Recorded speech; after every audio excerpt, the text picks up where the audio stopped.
Now, Chaz, you know what's interesting about you, and I think because a lot of people watch the show, you didn't really get your career until you were close to 40 years old. A lot of people nowadays feel like if they haven't made it by 30 that they're done. No. But I think you and Morgan Freeman are the only people. I mean, you're big success stories. Morgan Freeman didn't make it till he was 50. Right. Chaz didn't make it till he was 40. Rodney Dangerfield. Rodney Dangerfield. Rodney Dangerfield. 50s. Steve, how old was Steve Carell? He was 40s. He was 40s. Really? He was 40s Yeah. with The Office? Well, yeah. Oh, he was in his late 30s or early 40s. Wow, I didn't know that. So by the time you did Bronx Tale, you hadn't even met your wife yet. No. No, that's crazy. No. You went Italian too when you got married. Of course. What? Yeah, when you got married, you chose Italian. I just happened to choose it. Yeah, he was she almost happened to be disrespected Italian. at the question. That's why he said what? Yeah, he said yeah. what? What are you fucking serious? I mean, what else am I going to do? I didn't think. No, I would. I was dating this other woman who, she was black, and we were. You know, it's funny. If you would have married her, your kid would probably be dressed the same, though. That's true. Yeah. Italian kids and black kids, they got similar tastes. Italians and blacks steal culture from each other left and right. They both culturally They fucking appropriate. love Here's the jewelry. thing. They love fucking Here's the jewelry. thing. We wanted to dance like them, and they wanted to dress like us. That's what it is. That's what it is. Yeah, that was that's the whole what thing it is. right there. The only key difference really is exact same, except when it comes down to a magician. When a magician reveals the trick, you guys will stay in the room. The blacks run out. That's the only difference. Yeah, they sprint out. Black teen, they can't handle magic. It's what it is. They just love it. Yeah, they love it and they run out. That's the only difference. Other than that, Italians and blacks, and that's why Bronx Tale to me was.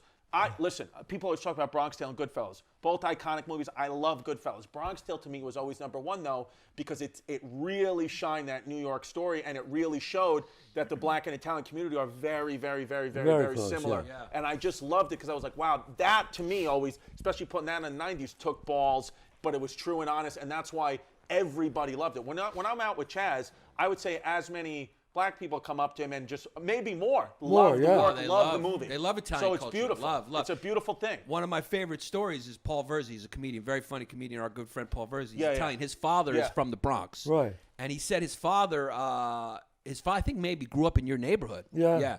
So his father, said some stuff that, not so great about, about black people.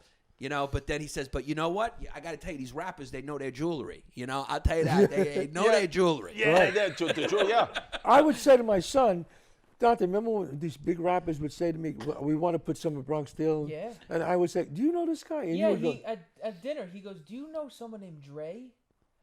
I was like, who? Yeah. He goes, Dre. Doctor. I was like, Dr. Dre?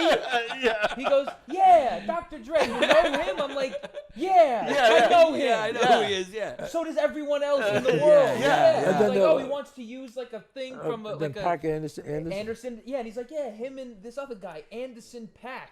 Right. Are you shitting me? Yeah. Yeah, so it's. I would always. They would call me, say, "Can we use?" He was like, there was a point where he some of the know, movie. Yeah.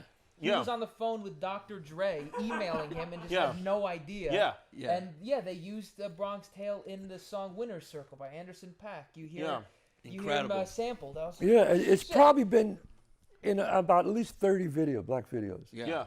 And then Chaz got the most fascinating life too. I remember one time I called him just to see hey, if you're in the city, you want to come by my show? He's like, I would, but I'm in Saudi Arabia performing for a prince. I was like, oh, all right. I guess when you get back. He goes, yeah, when I get back. That's right. You called me when I was there. Yeah, he was in Saudi Arabia performing for some prince. What's funny about over there? They have buku bucks over. They have so much money. If they like you, they'll bring you over. Be like, hey, have a cup of coffee with me. Here's $1 million. Yeah, he said he flew, United Arab Emirates. It was like a fucking apartment. It was like an apartment. Yeah. My wife and I had our own bathroom, a shower.